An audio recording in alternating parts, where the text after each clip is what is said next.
एबे घरे आसिकी सांगे सांग पहुँची गली। वाओ एमी यम्मी भेलपुरी धरिकी तो सी एते परफेक्ट पकई थाए कि चिल्ली पाउडर हो कि चटनी हो खटा मीठा एकदम यम्मी। तो मु आसिकी सांग सांग पहुँची गली। तापरे ताको एबे घरे भी छुआ माने सब अच्छे घरर पूरा सबु काम पड़ी रही जमती सकाଳେ परोटा बनई सेठी भी माने करने टाइम नथिला। तो आड़े पूजा कर आड़े झाड़ू कर ये कर वो कर तो बहुत सारा काम थिला। तो सेथिपाई कि तो एबे 3टा प्लेट मु नहीं आसली भेलपुरी को बाहर करदेवी समस्त को देदेवी। भेलपुरी बाहर करके खाई सारा पर आज मु घरर पूरा झाड़ू तो एबे करिबिनी।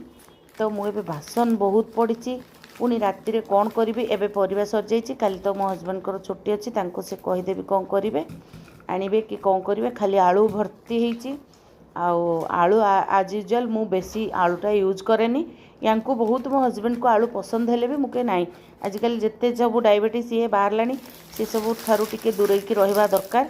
आमे प्रिकॉशन नवा बाकी केतेबेले कौन हम सेटा तो भगवान को ऊपर ये करुचे।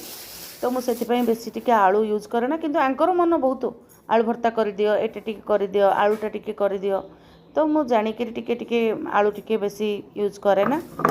तो तापरे एबे आलू भर्ती होची आलू पाई किछि करबिनी भाबुची। तापरे एबे खाई सारला परे सब काम सारला परे मु टिके राजमा पकई देबी राति रे आज राजमा और रुटी कर देबी ना इधर मटर अच्छी एमती गोटे कौन करबी कारण परिवा एकदम पूरा खाली जहाँ परिवा थिला सेडा सब मु काली भाजी देइथिली।